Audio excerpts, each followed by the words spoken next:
Bonjour à toutes et à tous, bienvenue dans ce second rendez-vous pour évoquer la relation que l'on entretient avec soi-même. Je suis Corinne Schoner, psychanalyste et hypnothérapeute à Aix-en-Provence. Et la dernière fois, je vous ai parlé de l'estime de soi qui peut évoluer en fonction des expériences que l'on vit. Aujourd'hui, j'ai choisi de vous parler de l'exigence envers soi-même qui peut se révéler handicapante parce qu'elle nous parfois elle peut nous freiner dans l'action. Alors cette exigence que l'on a vis-à-vis de soi-même, qui vise en général la perfection, empêche souvent d'avancer, ou du moins installe un doute très inconfortable, ou encore laisse un sentiment d'insatisfaction permanent, puisque la perfection, l'objectif qu'on s'était atteint, n'est jamais atteint. Aussi, en se fixant des objectifs irréalisables ou utopiques, on risque de se fermer à des opportunités qui sont, elles, réalisables. Il y a certainement dans cette attitude le besoin d'avoir le sentiment de pouvoir tout contrôler. Bien sûr, il est important de donner le meilleur de soi-même pour pouvoir réussir, pour grandir, pour évoluer, pour continuer à apprendre. Mais il est aussi important de tirer une certaine satisfaction de ce que l'on fait, sinon on emmagasine les frustrations et le sentiment d'échec. Et lorsque l'on est exigeant avec soi-même, en général, on focalise sur ce qui ne va pas, sur ce qui n'a pas fonctionné.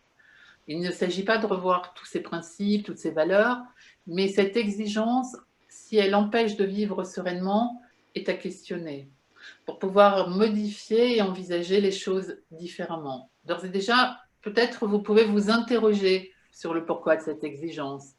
Pourquoi elle s'est mise en place au fil des années et pourquoi aujourd'hui, eh bien, elle vous handicape. Puis accepter que les erreurs peuvent être formatrices. Bien au contraire, des erreurs, on peut apprendre beaucoup de choses et qu'elles nous permettent d'évoluer. Je vais citer Nelson Mandela qui disait euh, dans mes vies, soit j'apprends, soit je réussis. Je n'échoue pas.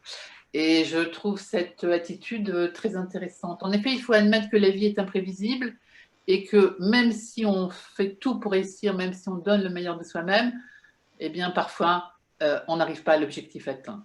Donc il faut vraiment se libérer d'injonctions impossibles à réaliser. Et je vous propose la prochaine fois que vous vous lancez dans l'action, avant de vous relancer dans l'action, demandez-vous si les objectifs que vous vous fixez frisent la perfection ou si c'est des objectifs réalistes qui vont pouvoir être atteints. Et je vais laisser la parole à Marie-Noël Desbonnières. Merci Corinne, merci de me donner la parole sur ce sujet très intéressant, surtout qui touche tout le monde, le rapport à soi. Je suis coach de vie et spécialisée dans les changements et les transitions. Et je m'aperçois que avec tous les clients que je reçois, il y a une constante, c'est que le rapport à soi est justement un sujet qu'on aborde systématiquement. Parce que quand la personne est dans une période de transition et n'arrive pas à passer le cap, c'est souvent qu'elle est tiraillée et qu'elle se juge beaucoup, qu'elle ne se pardonne pas. Et donc, moi, je leur propose un petit exercice que je vais vous expliquer un petit peu. C'est un exercice qui permet de justement avoir pacifier le rapport qu'on peut avoir avec soi. C'est-à-dire faire en sorte qu'on devienne son meilleur ami ou sa meilleure amie. Souvent, les gens ne se connaissent pas suffisamment et ne s'apprécient pas. Et donc, moi, l'idée, c'est de leur proposer de faire connaissance avec eux-mêmes en se regardant dans le miroir et en se parlant, en s'écoutant, comme si c'était la personne qui est en face, comme si c'était sa meilleure amie. Donc, c'est basé sur cinq éléments importants. C'est se respecter, comme si on était respecter l'autre, la personne qui est dans le miroir, comme si c'était notre meilleure amie. L'écouter, écouter c'est ce qu'elle ressent, écouter ce qu'elle pense, s'écouter, penser et faire en sorte de se parler gentiment. Ça, c'est quelque chose de très puissant. Éviter de se juger, éviter de juger toutes les actions qu'on peut avoir, comme si c'était notre meilleur ami. Quand c'est notre meilleur ami, on est beaucoup plus indulgent, on est beaucoup plus bienveillant. Et on est capable de pardonner. Donc se pardonner, c'est important aussi. Et en plus de ça, c'est s'encourager quand justement on fait des choses qui nous paraissent bonnes.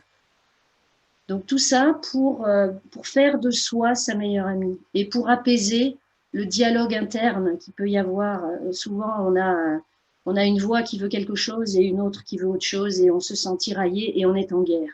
Donc pacifier ce qui se passe à l'intérieur permet d'avoir un rapport à soi beaucoup plus serein et qui permet justement de prendre de meilleures décisions aussi.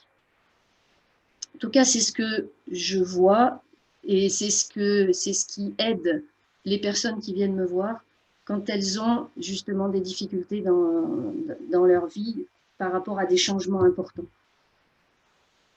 C'est cadeau aujourd'hui. J'espère que ça vous aidera parce que vraiment, c'est quelque chose, moi, qui personnellement m'a aidé d'ailleurs. Et donc, essayez, faites-le et vous m'en direz des nouvelles. N'hésitez pas à nous contacter si ça vous intéresse d'aller plus loin. En bas de la vidéo, vous aurez les coordonnées de Corinne et de moi-même.